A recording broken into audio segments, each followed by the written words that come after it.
título de hoje da mensagem é Deus Desconhecido.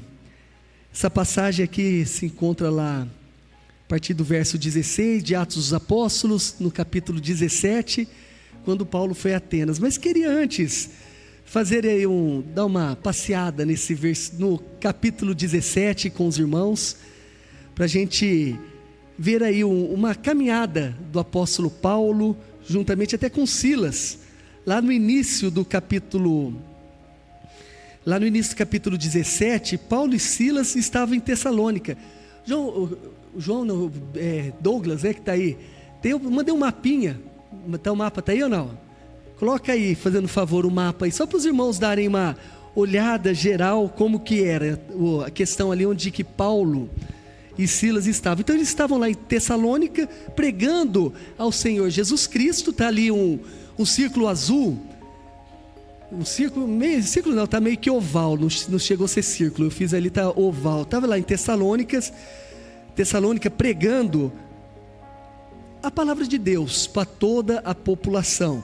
E depois alguns judeus que ficaram incomodados ali com a pregação de Paulo, e tantos outros também gentios, todos ficaram ali meio incomodados com a presença deles ali, levantaram um tumulto contra esses servos do Senhor e invadiram a casa de Jasson, onde eles estavam lá. Então invadiram onde eles estavam, e eles precisaram depois sair daquele local. E seguindo mais à noite o texto nos diz, eles foram lá para Bereia, tá? Um pouquinho ali, o círculo ali em cima, Bereia, onde eles também estavam pregando. A partir do verso 10 nós vemos esse trecho da Bíblia.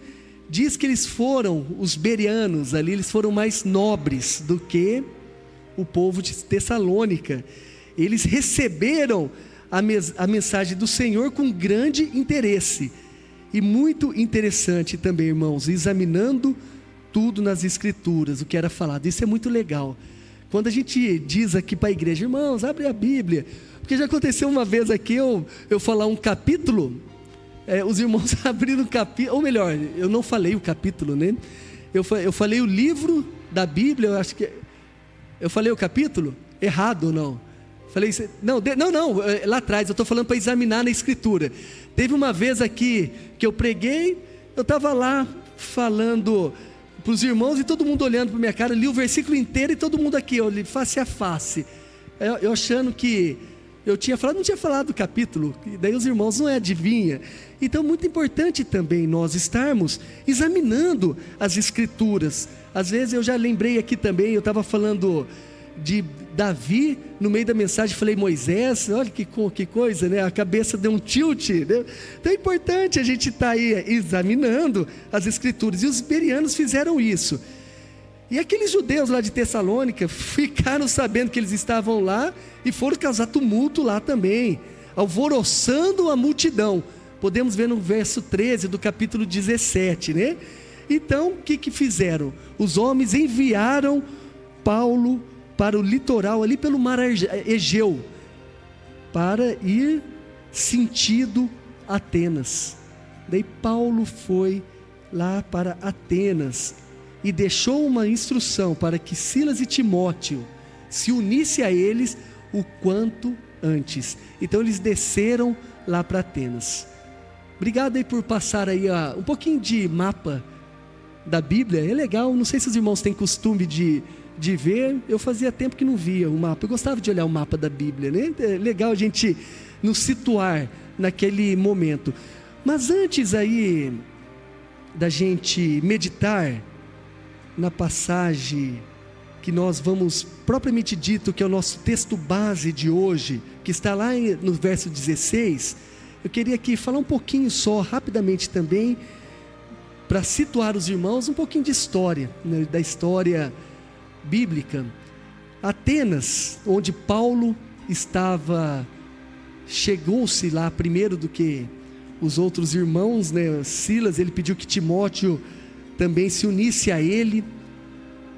Paulo chegou lá em Atenas. Atenas era uma cidade aí considerada de sabedoria. Eles se preocupavam muito com os aspectos especulativos da vida, a respeito da vida. Então Atenas era uma grande cidade aí nos dias de Paulo, embora ela já não era tão importante politicamente quanto era alguns séculos antes, quando Atenas ali estava pertencente à Grécia Antiga. Daí Roma veio, conquistou naquele momento, e tornou-se aquela potência mundial daquele momento, do Oriente Antigo, daquele momento. Então aquela Grécia Antiga acabou. Atenas, ela perdeu aquela importância política, né? Mas ainda era uma cidade muito acadêmica, um lugar cheio de cultura e história. Então Atenas foi um lugar ali de grandes filósofos. Platão estava ali também nas suas filosofias, Aristóteles, né? Então a cidade ela era cheia de construções impressionantes. Então monumentos, santuários, altares tinha naquela cidade, né? Então algumas construções ali podiam ser vistas de longe, né? Então tinha ali inúmeras atrações turísticas, na verdade, né? Tinha um impressionante aí era uma impressionante cidade, né? Então estima-se aí que tinha. Aí eu estava vendo alguns comentaristas bíblicos, alguns estudiosos da Bíblia, que tinha lá mais de 30 mil ídolos naquela região. Pensou, irmãos, nisso? Tinha deuses para arrebentar, né? Era Deus para todo mundo. Estava quase um Deus para cada... Não, nem tanto, né? Mas para cada habitante, cada um tinha seu Deus em particular, deuses, né? Então estava lá naquela região. Então, passado aí uma geral de Atenas, então Atenas era uma cidade muito filosófica, uma cidade muito cultural, era uma cidade também muito idólatra, onde tinha os seus deuses. Aí eu peço para os irmãos abrirem as Bíblias ou acompanharem aqui, que será projetado Atos capítulo 17, versículo 16, iniciando a nossa leitura bíblica, e a gente vai ler parte a parte, tá? Enquanto Paulo esperava por eles quem, né? Estava esperando Silas e Timóteo, né? Enquanto Paulo esperava por eles em Atenas, sentia grande indignação, vendo a cidade cheia de ídolos. Então é interessante esta palavra, grande indignação. Nós podemos ver aqui um sentimento de incômodo e profunda tristeza de Paulo em relação à conduta daquela cidade. Uma tristeza muito grande, um incômodo assim que consumia a alma ali, o ser de Paulo, de ver aquela idolatria naquele meio, naquele povo gentil. E ali era uma mistura, né? Tinha povo gentil, romano, tinha grego, tinha judeu, tinha de tudo um pouco lá. Mas muito interessante também, quando nós nos decorremos na leitura bíblica, nós vemos que Paulo, ele se sente sim indignado, ele se sente incomodado, ele se sente de uma forma até oprimido, talvez, penso eu aqui, diante de tanta idolatria. Porém, Paulo, ele não fechava as portas para a oportunidade de pregar o Evangelho. Lá no verso 17, nós vemos: por essa razão, discutia na sinagoga com os judeus e os gregos temente a Deus, e todos os dias na praça com que ali se achavam. Então é importante, como crente, meus irmãos, nós nos indignarmos com o pecado. É muito importante. Como é não só importante, é essencial para caminharmos numa vida santa, de nós não estarmos conformados, nós não estarmos assim anestesiados com a conduta do mundo e com o pecado que envolve toda a sociedade. E no dizer na sociedade nossa, na qual nós vivemos, nós devemos nos indignar. Não podemos olhar para o pecado. Lá Paulo estava num contexto de ídolos, num contexto onde havia lá deuses e mais deuses das mais diversas maneiras, seja era deuses da terra, do sol, do mar, do sexo, do cultivo, ele tinha Deus para tudo quanto é coisa. Isso trouxe sim uma indignação, mas nós também não podemos perder de vista que nós somos um povo adquirido, nós somos uma nação santa, um sacerdócio real, chamados para uma boa obra. Então nós não podemos nos conformar de viver e olhar para o pecado e achar, é assim mesmo, assim é essa geração, as coisas estão de mal a pior, então não tem jeito, as coisas são assim. Não podemos. Mas ao mesmo tempo nós devemos ter um cuidado. O cuidado que nós devemos ter é que existe, meus irmãos, uma linha muito tênue entre o aceitar e o não aceitar. Isso é muito importante você acompanhar comigo a linha de raciocínio. Muito importante mesmo. Porque é uma linha aí muito próxima entre aceitar e não aceitar o pecado.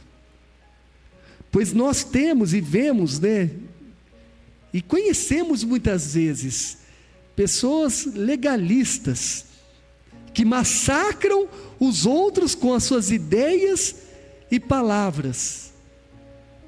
Até como o João tá acho que por aí, mas o João quarta-feira ele falou, que tem uns aí que é santarrão, eu não lembro a piadinha ao certo aí, mas santarrão, daí de domingo é santo, mas de segunda a sábado não, Então existe também aqueles que sentam no rabinho da santidade e só fica apontando os erros dos outros e massacrando as pessoas com palavras. Você faz isso, você faz aquilo, você aquilo outro, você vive nessa vida assim, porque você fizesse isso, porque você fizesse aquilo e não faz aquilo que Jesus ensinou lá no Evangelho. Primeiro tire a trave dos seus olhos para depois falar do cisco do olho do seu irmão. Então muitas vezes existem crentes assim, pessoas assim, mas por outro lado também nós devemos tomar o cuidado com os liberalistas, com a libertinagem que está cada vez mais alcançando o povo, e por demais. Hoje os libertinos, liberalistas, aquele que tem aí assim uma briga muito grande contra um conservadorismo, aquele que tem uma briga muito grande com o legalismo, abraça o pecador e abraça o pecado junto. Abraça o pecador e o pecado. Ele vai com o pecador, eu te entendo, eu te amo, Jesus te ama, e vai lá e faz igual. Porque Jesus é amor. Jesus é misericórdia. Jesus, Ele me aceitou. Jesus, Ele fala, vem do jeito que você está. Realmente é verdade, vem do jeito que você está. Mas o jeito que você está, você não permanece na presença dEle. Porque o poder do Espírito Santo nos transforma. O poder do Espírito Santo nos santifica. E Ele vai cada dia mais tirando o pecado da nossa vida. Então por que eu estou dizendo toda essa parte aqui sobre o Deus desconhecido, o tema, mas o que quer dizer nesse 16? Paulo estava lá pregando para um povo idólatra, está sendo ouvido. Paulo estava no meio de um local lá onde tinha, assim, é o berço aí de todas as filosofias que nós temos, até questões aí de psicologias e tantas outras coisas. Mas ele estava lá, pregando, discutindo na sinagoga, discutindo nas praças a respeito de Deus. Então nós devemos ter essa sensibilidade de não ser pessoas que acham que está acima da santidade de todos, do bem e do mal, porque quem está acima de tudo isso é Deus. Mas também não ser pessoas que na sua desculpa vivem beliscando e abraçando, beijando, coabitando com o pecado, dia após dia. Então esse cuidado. Mas Paulo, pelo poder do Espírito Santo que habitava nele. Estava lá, pregando o Evangelho. Que assim sejamos, meus irmãos, que assim possamos ser pessoas que fazem a diferença, porque quando o Espírito Santo habita em nós, e Ele direciona as nossas vidas, muitos dos nossos erros vão ficando para trás, muitas das nossas amarguras vão sendo tiradas, e as palavras de bonança, as palavras de cura, as palavras de amor, elas começam a brotar do nosso ser. Mas quando somos dirigidos pelo Espírito Santo, pelo Espírito de Deus.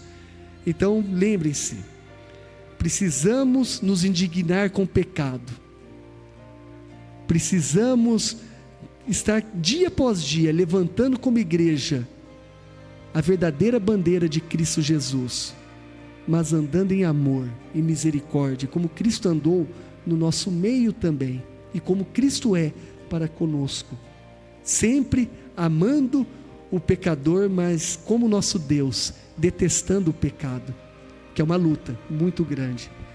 Lá no verso 18, seguindo, a Bíblia nos relata que alguns filósofos epicureus e estoicos puseram-se a debater com ele quem? Com Paulo.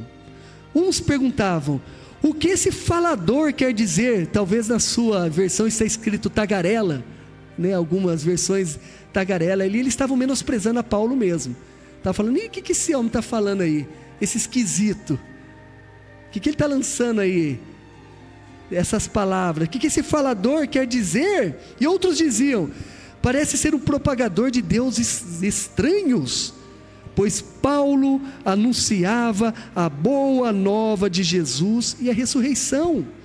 Verso 19: então o tomaram e o levaram ao Areópago e disseram: podemos saber que ensino novo é esse de que falas? Pois está nos anunciando coisas estranhas. Portanto, queremos saber o que é isso. E todos os atenienses, como também os estrangeiros que ali residiam, não tinham outro interesse a não ser contar ou ouvir a última novidade. Antes de discorrermos aqui neste texto, queria assim, só dar uma breve definição, que é o epicureus, ó, deu até um trava-língua. Epicureus eram pessoas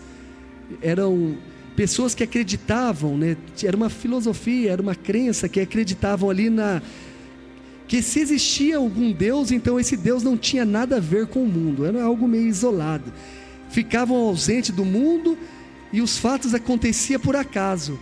Então esses epicureus não acreditavam aí num julgamento de Deus ou coisa desse tipo, né? Eles tinham um estilo de vida que buscavam o prazer mesmo, o prazer próprio, os prazeres da vida. Então para eles, na vida, o viver era viver no prazer e dos diversos prazeres. Ah não, que você vai viver essa vida, aqui você trabalha, pensa bem, não? Aqui você trabalha, você estuda, você faz tantas e tantas coisas, fica doente, as pessoas te maltratam. Não tem nada a ver isso não, as coisas acontecem por acaso. Vai curtir a vida, vai arrumar prazeres da carne, então prazeres da vida. Então eles tinham essa filosofia. Já os estoicos, por outro lado, eles eram mais panteístas, então eles tinham, já era diferente daí dos epicureus. Eles acreditavam que Deus era tudo era Deus, e que suas vidas eram governadas pelo destino. Então o que quer que acontecesse com você era o seu destino. Então o mundo era duro, cruel, mas era assim que o mundo era. Então os estoicos, eles viviam uma vida assim isolada, um pouco inerte e indiferente a tudo.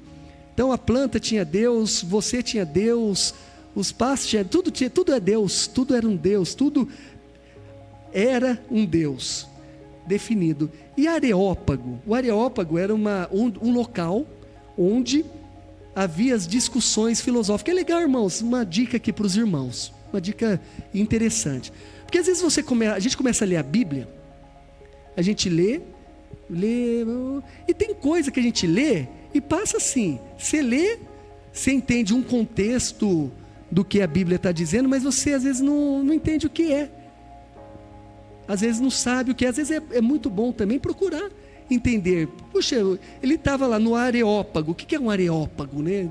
Alguns sabem, outros não. Então é bom a gente saber. O Areópago era um lugar ali onde havia umas discussões filosóficas, onde ali também era um lugar para tomadas de decisões, onde se reuniam líderes, sábios da cidade, definir algumas coisas políticas, definir algumas situações. Então é um lugar que eles se reuniam. Então Paulo, ele foi levado nesse lugar por essas pessoas que tinham essas crenças. Então, voltando ao texto bíblico, lá no verso 21, eu gostaria de chamar a atenção dos irmãos quanto a isso. Todos os atenienses, como também os estrangeiros que ali residiam, não tinham outro interesse, a não ser contar ou ouvir a última novidade. Que coisa linda! E que interessante é, porque quando o verdadeiro evangelho, ele chega, ele traz repercussão. A palavra de Deus, meus irmãos, não volta vazia. A palavra de Deus, ela não volta desapercebida. Onde a palavra de Deus, onde Cristo Jesus chega, traz repercussão, traz incômodo. Muitos ficam incomodados para a salvação, para mudar a sua conduta de vida, incomodados, indignados, querendo desculpar os seus pecados, e outros se sentindo até atacados. Não, é um povo que ataca, é um povo que julga, porque traz incômodo, ela traz interesse também. Poxa, o que está falando essa turma? E quantas vezes, irmãos, a gente tem na nossa vida interesses quando nós pregamos? Já tive várias N situações, pessoas onde eu pude, numa situação, falar de um texto bíblico, sem falar até que é da Bíblia, muitas vezes. Mas você fala de um acontecimento bíblico, a pessoa fala, nossa, que legal, nossa, quem que viveu isso aí? Ah, então, está lá na Bíblia, tal lugar. Então traz interesse também. E isso, meus irmãos, não era a obra exclusiva de Paulo. Sabe por que não era obra de Paulo? Porque Paulo, ele era um instrumento usado pelo Espírito Santo, pelo Espírito de Deus. Então Paulo estava sendo usado pelo Espírito Santo para falar aquele povo de Atenas, os atenienses, os judeus que ali talvez viviam, os estrangeiros que ali residiam. Paulo, um instrumento de Deus para proclamar a verdade, para proclamar a justiça. E daí, meus irmãos, eu digo para vocês, quando eu olho para os cristãos de hoje, às vezes eu tenho uma sensação que eu quero estar errado nessa sensação que eu vou falar para vocês agora que eu tenho. Quando eu olho para o povo de Deus, às vezes eu acho que falta um pouco de poder do Espírito na vida. Sendo bem sincero, eu acho. Muitas vezes parece que um povo às vezes parece que fica meio apático às situações, apático ao reino de Deus. Porque é tão interessante, quem foi lá no aniversário do Redentor, sábado retrasado, houve lá o pastor Hugo, ele pregou, né, sobre um tema muito importante, algum tema que eu tenho falado para a igreja aqui também, que eu tenho orado pela igreja, de avivamento.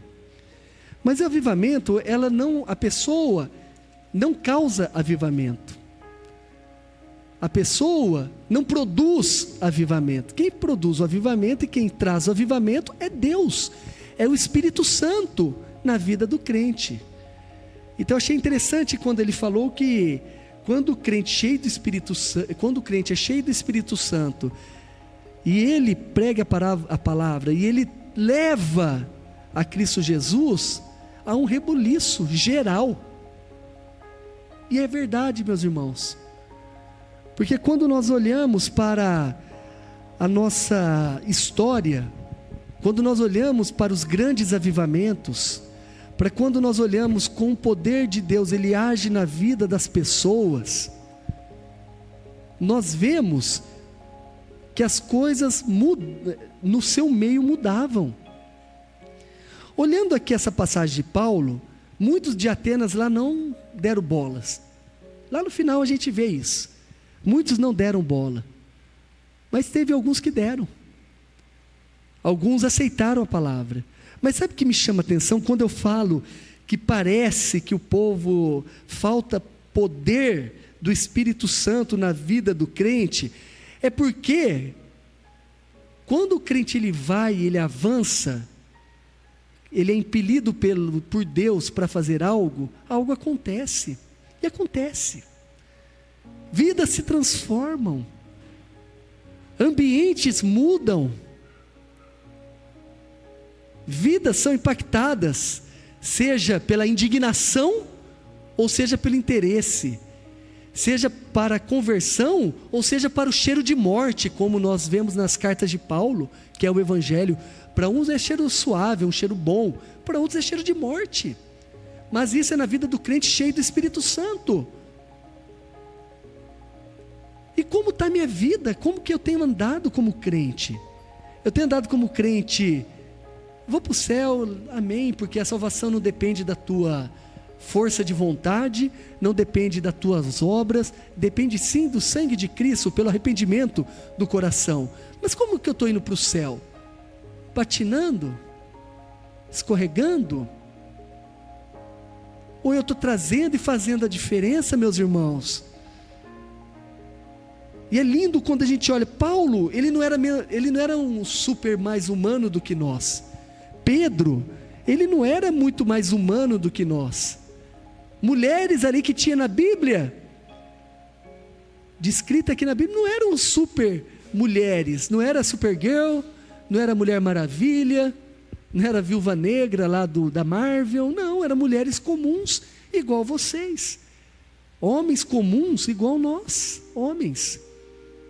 Mas onde eles iam, trazia um impacto tão profundo nos corações das pessoas, que era de mover uma nação. E a gente muitas vezes parece que vive tropeçando nas nossas mediocridades, tropeçando nos nossos interesses pessoais, nos interesses, no meu calendário, na minha vontade, e eu vou ajustando o reino de Deus conforme o meu querer. Vamos pensar em Paulo, ele estava lá em Tessalônica, de repente ele falou, opa, tem que ir para outro lugar. Foi lá para Beré, de Beré ele foi para Atenas, depois vai para Corinto, vai assim embora. Daí a gente vê aí as viagens aí de Paulo e tantos outros apóstolos. Mas estou falando dos personagens bíblicos, mas quantas pessoas que a gente conhece? Então será que não tem coisa errada, meus irmãos? Então a gente tem que tomar muito cuidado com dois extremos aqui que eu quero compartilhar com vocês. Eu já compartilhei dois extremos. O liberalista, aquele que parte por uma libertinagem, e um legalista, que confia nas suas obras e no seu conhecimento, né? Aquele juiz. Mas eu queria aqui falar dois extremos também perigosos. Um, com apenas a frieza da sua racionalidade, vive a vida cristã. Vive na frieza racional.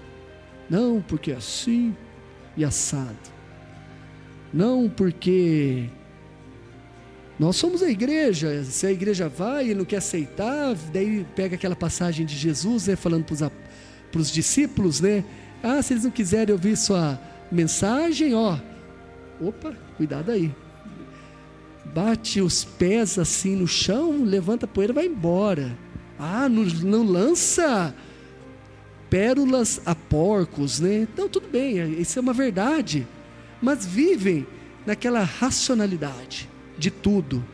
Não, Deus ele age sim, mas Deus ele age de uma forma só compreensível. Deus ele age assim, daí coloca Deus naquele entendimento que ele tem de vida e de Deus. E Deus ele não está, meu irmão e minha irmã, sujeito ao meu entendimento e sujeito à minha concepção de poder que ele tem. Ele é muito mais, ele é infinito. Mas também existe outro lado ali, extremo das coisas, daqueles que vivem com as emoções nas alturas e que não tem nenhuma base sólida, bíblica na vida, só vive nas emoções. Eu curto de ver duas coisas. Às vezes você passa no Instagram, fica vendo lá umas barbárias evangélicas, né, cristãs, né? Deus que me livre, tem coisa que parece que é horrível, né? Então não estou aqui para julgar e nem criticar, mas tem coisa que você fala, pelo amor de Deus, aqui. Isso não é do Senhor não, né? Nem do capeta, né? É da pessoa, mas é coisa feia, vive lá, né? Mas base sólida nenhuma, Bíblia nada, só falando besteira. Não sei se é verdade não sei se é verdade um vídeo antigo já, que eu falo que eu não sei se é verdade porque eu não sei mesmo, se eu soubesse, mas retrata muito, se for piadinha, retrata muito bem muitos cristãos, que tinha lá um cara pregando, ele fala que ia pregar sobre Davi, mas daí ele ouvindo o pessoal cantando aquela música, aquele hino, solta o cabo da nau, vocês conhecem, né?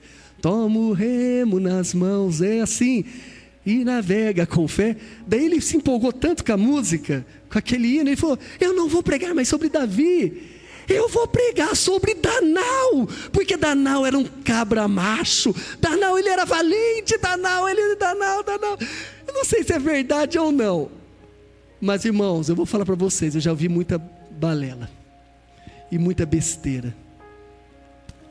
Então a gente tem que tomar cuidado com os extremos, tem que tomar cuidado. Sabe o que a gente precisa urgentemente? Agora se liga aqui, irmãos, comigo. Sabe o que a gente precisa de uma forma urgente? Se liga aí, Y, se liga aí, vocês que estão aí em cima aí, galera. Gabriel, olha, essa vai ser fantástica, hein? Nós precisamos urgentemente, sabe o quê? Ser cheio do Espírito Santo, ser cheio do poder de Deus, para ter uma vida controlada por Deus, e viver de uma forma racional sim, mas de uma forma impactante no nosso meio, porque o Espírito Santo ele começa a fluir da nossa vida. A gente precisa disso, ser cheio, meus irmãos, cheio do poder de Deus. Então vocês têm que orar para ser cheio do poder de Deus. Nós somos batistas tradicionais, mas não é coisa de pentecostal não, é coisa de crente. Eu vou dizer para você, ser cheio de Espírito Santo é o que a gente tem que ansiar, está na Bíblia. Então você tem que buscar o poder de Deus a cada dia. Mas eu vou buscar o poder de Deus para quê? Para ser uma melhor testemunha neste mundo, para ser uma melhor servo na sua casa, para ser uma melhor mãe, melhor pai, melhor irmão, mas acima de tudo, refletir a glória e o amor de Deus, ser o sal da terra e a luz do mundo, ser cheio, ser impactante no meio onde vive. E assim Paulo ele era, como tantos outros homens e mulheres de Deus. E a gente segue no verso 22. Então Paulo, daí chamaram lá Paulo, vem para cá. Antes de eu ler, quantos de vocês têm sido chamados?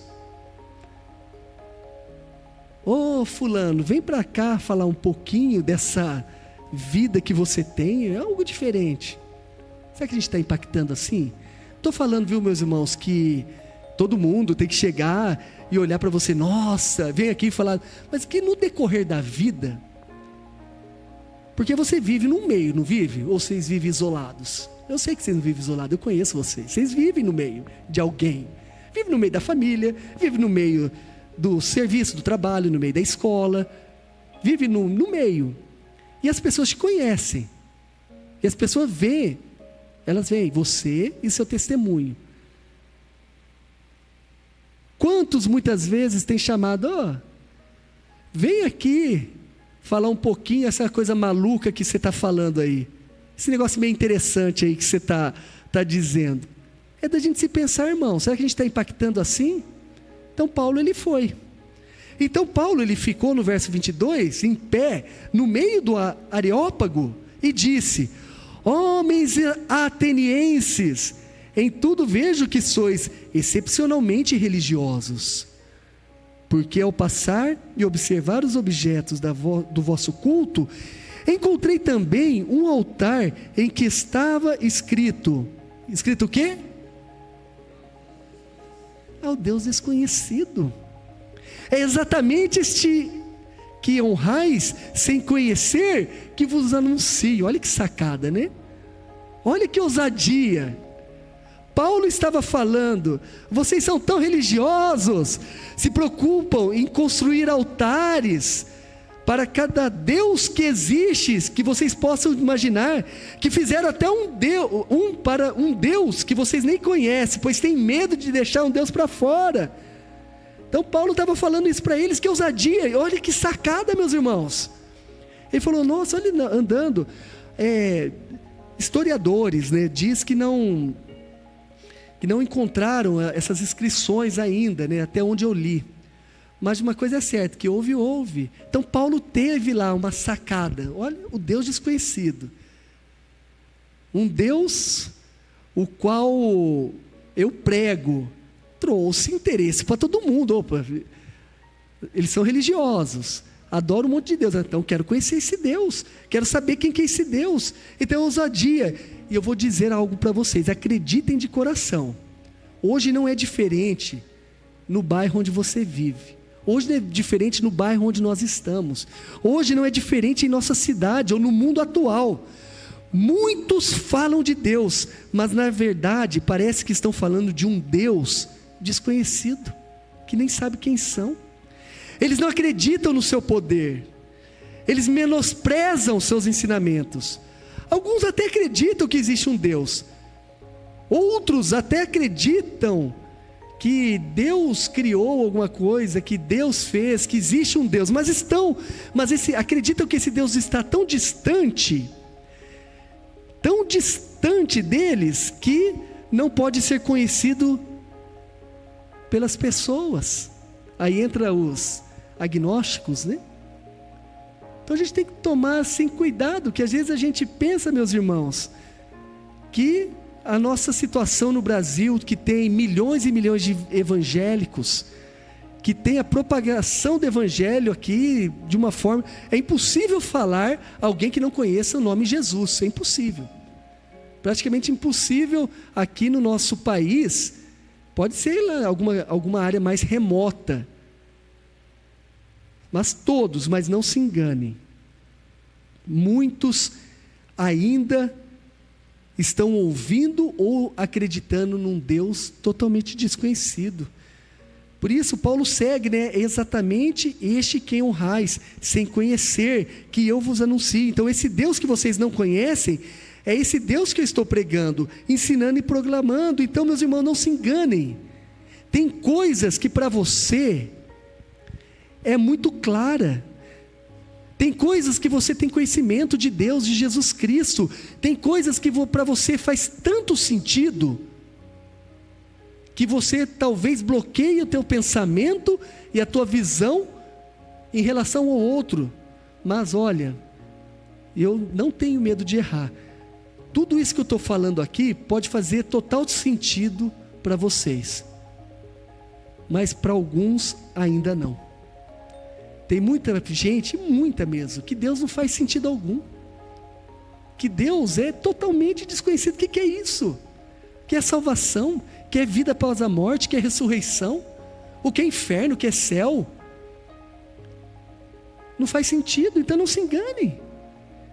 A gente precisa, meus irmãos, viver uma vida santa e proclamar, porque muitos estão se perdendo, porque achando que estão servindo algum Deus, mas na verdade não estão servindo nenhum Deus.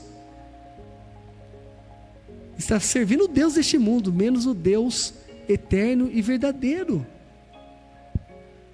Por isso que nos próximos versículos que iremos ler, Paulo dá uma exclamação sobre a obra de Deus de Cristo Jesus. Vamos ler o verso 24. Vamos ler numa só voz os versos 24 e 25. Vamos lá?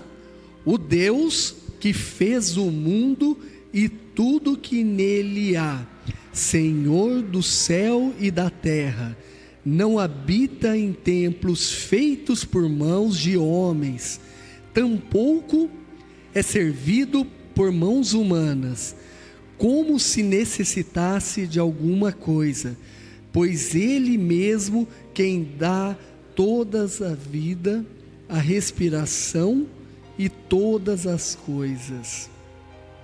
Eu estava até lembrando de uma música, eu até mandei para os meninos lá. Eu lembrei aquela música, quando eu estava meditando nessa palavra, eu fiquei assoviando em casa, até cantei, até coloquei alguns nomes lá na hora que estava cantando, mas eu estava lembrando daquela música que a gente cantou várias vezes aqui na igreja. Tu não habitas em tendas e nem em templos feitos por mãos. Vamos cantar, irmãos? Eterno, perfeito, acima das religiões, não há nada no céu, na terra ou no mar, semelhante a ti, Senhor. Tua imagem está revelada em nós, expressão do teu amor, incomparável, Senhor, tu és. Tua voz ressoa como um trovão, e as nuvens são o pó dos teus pés, incomparável, Senhor, tu és. Minha alma está pegada a ti, Senhor, incomparável és. Esse é o Deus que você serve, meus irmãos. Esse é o Deus conhecido, não é o Deus desconhecido. Esse é o Deus incomparável. Esse é o Deus que ressoa uma voz como um trovão. Esse é o Deus que se revelou para a salvação. É o Deus que você serve, é o Deus que eu sirvo.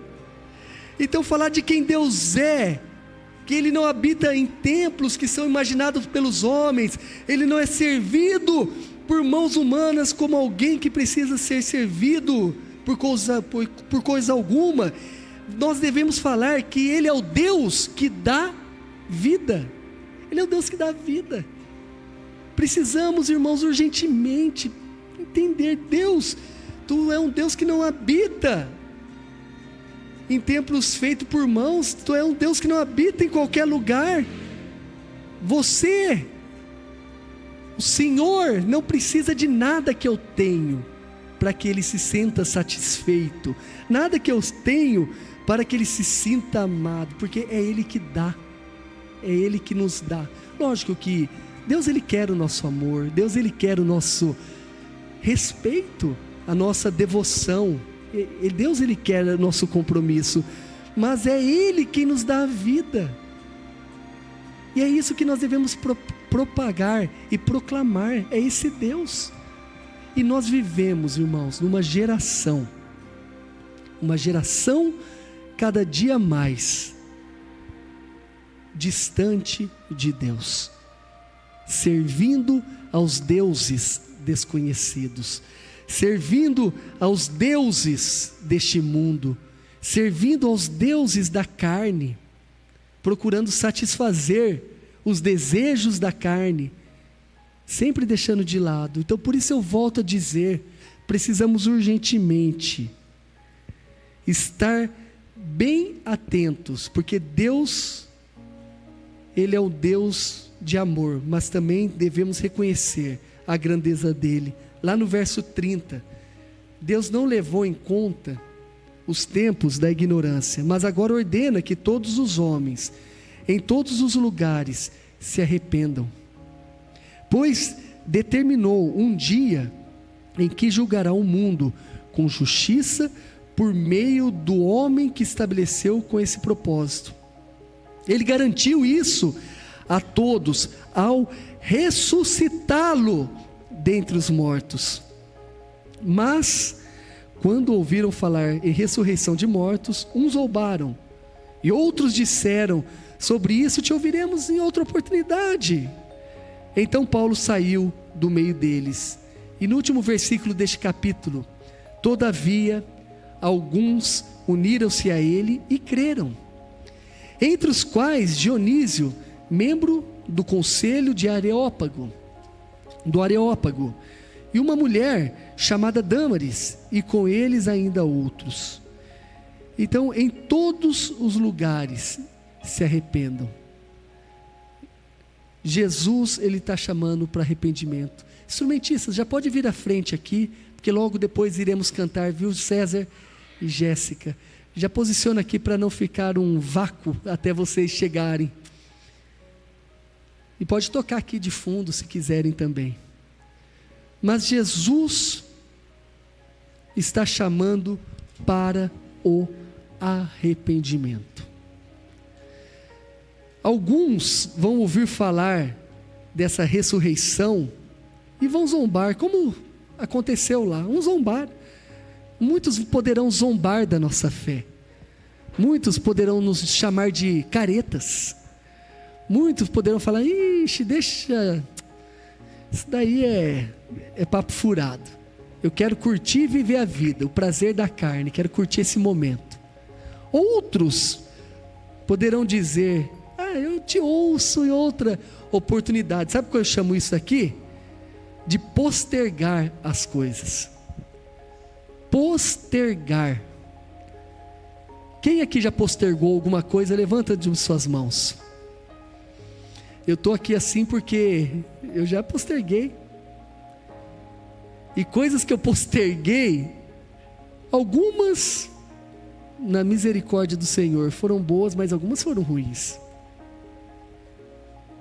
Algumas coisas que a gente deixa para fazer o que tem que ser feito hoje, o conserto que Jesus está chamando para fazer com você é hoje, não é amanhã.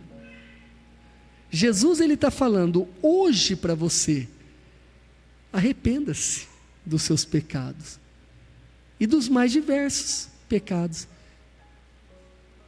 Para de postergar, deixar para amanhã as coisas. Isso serve para tudo na vida, viu, irmãos? Tanto para a vida espiritual, quanto para a vida relacional, quanto a vida no trabalho, quanto a seus compromissos aqui na igreja. Vamos parar de postergar, vamos abraçar as coisas e fazer. Mas neste momento, principalmente, para de postergar o teu relacionamento com Deus. Para de postergar aquele passo que você precisa dar na sua vida cristã e continuar seguindo e fazer o que você tem que fazer. Alguns é tomar uma decisão quanto aos seus compromissos ministeriais. Alguns pode ser compromisso mesmo: já sou crente, estou salvo, mas eu preciso dar um passinho a mais na minha fé cristã. Não vou deixar mais para amanhã. E outros que precisam se arrepender também, que estão em pecado, estão vivendo uma vida segundo a tua própria vontade. Então Jesus, Ele chama você neste momento a esse Deus que não é desconhecido, é um Deus conhecido de todos nós, é um Deus que a gente tem pregado aqui. Esse mês de março faremos 15 anos, irmãos. Então vamos fazer uma grande festa aqui. 15 anos. 15 anos da igreja aqui, Nova Esperança, de 2009 para frente, mas essa igreja aqui existiu anteriormente. Então Deus, ele é pregado dia após dia. Então ele é mais do que conhecido. O que a gente precisa é sair da nossa comodidade. O que a gente precisa é sair e deixar de lado os nossos preconceitos de vida. Preconceitos e preconceitos também. Deixar de lado o pecado e seguir. É difícil, é sacrifício, mas seguir. É difícil muitas vezes porque a carne, ela luta. Quem aqui consegue falar aqui que consegue dia após dia vencer a carne facilmente? Alguém consegue aqui? Se alguém conseguir, está chegando próximo à perfeição. Jesus já está quase levando, porque é difícil a gente vencer. Não estou aqui justificando o pecado, viu, irmãos? Mas o que eu estou querendo levar os irmãos a pensar é que quanto mais você se desaproxima de Deus, mais a carne toma conta. Quanto mais você se afasta da comunhão de Cristo Jesus, mais o mundo toma forma na sua vida. Quanto mais você posterga uma vida na presença dele, muito mais você começa a ter os problemas diários que você tem. Então por isso que a luta da carne é diária. Diariamente eu tenho que lutar para perdoar, diariamente eu tenho que lutar para não mentir, diariamente eu tenho que lutar para ser fiel nos meus negócios, diariamente eu tenho que lutar para ser fiel ao meu cônjuge, diariamente a gente luta para ser fiel aos nossos filhos, aos nossos pais, diariamente eu tenho que lutar para ser fiel aos compromissos da minha igreja, diariamente. Não é só de domingo, não é só de sábado, não é só de quarta, é diariamente. Diariamente eu luto contra os desejos que assolam e estão lá no íntimo do meu coração, é diário. Então por isso urge uma decisão de uma entrega real, de uma vida dominada pelo Espírito Santo. É urgente. Não é para ontem, não é para amanhã.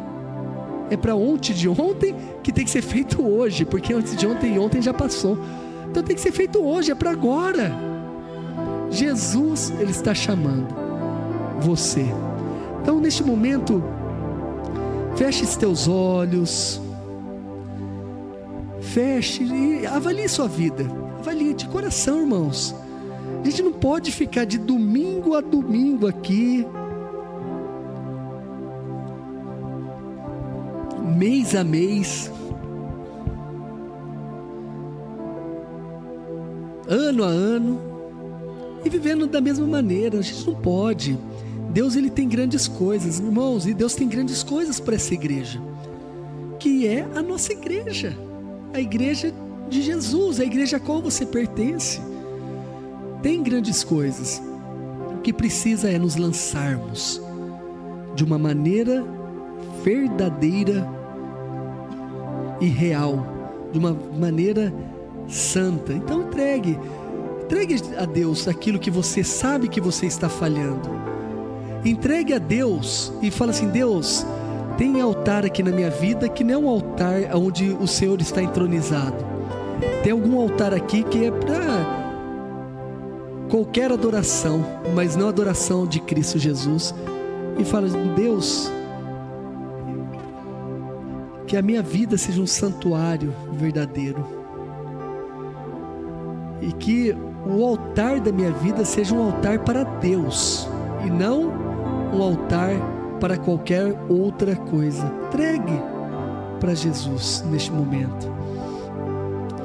Senhor Deus, Pai Celestial, sabemos, ó Deus, que nós somos falhos, ó Pai, e nós somos, ó Deus, falhos, imperfeitos, pecaminosos, Muitas e muitas vezes, ó Deus, fazemos aquilo que desagrada a Ti, aquilo que não queremos, como o apóstolo Paulo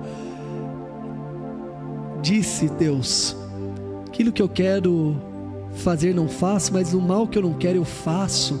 Muitas vezes andamos assim, mas pedimos, ó Deus, que o Senhor tenha misericórdia das nossas vidas, tenha misericórdia, ó Deus, do nosso ser, ó Pai, e venha nos perdoar. Perdoa-nos, ó Deus, das maldades, perdoa-nos, ó Deus, das nossas insensatez, perdoa-nos, ó Deus, das nossas iniquidades, e traz, Senhor Deus, de novo a Tua presença, e enche-nos com o poder do Teu Espírito Santo, ó Pai. Senhor, que não possamos estar, ó Pai, conformados e acomodados com o andar torto, com o andar, ó Deus, que te desonre, mas que possamos estar, ó Pai, buscando a Tua presença, buscando a Tua face, e buscando estar cheios de Ti a cada dia. Perdoe, Deus, os meus pecados, como eu peço que o Senhor venha perdoar os pecados dos meus irmãos que estão orando neste momento, e todos aqueles que estão buscando a Tua presença, e que haja uma mudança real de vida, Deus, que haja uma mudança de comportamento, uma mudança de mente, uma mudança, Senhor Deus, de caminho, e que haja um compromisso real com a Tua palavra, com um compromisso real contigo, ó Deus. Por isso eu peço, enche Teu povo com Teu Espírito, com Teu poder a cada dia, e ajude-nos, ó Deus, a discernirmos, ó Pai, e a estarmos atentos, ó Deus, discernirmos mesmo aquilo que está nos levando para o buraco, nos afastando de Ti, para que possamos clamar o Teu socorro, ó Deus. Tira-nos, ó Pai, dos nossos egoísmos, e enche-nos, ó Deus, da Tua presença, Pai. Clamamos, ó Deus, no nome santo do Senhor Jesus Cristo, no nome santo que nós pedimos, ó Pai, que venha nos purificar e nos ajudar a caminhar, em nome de Jesus, ó Deus, amém. Que esse seja o nosso desejo, irmãos, em nome de Jesus.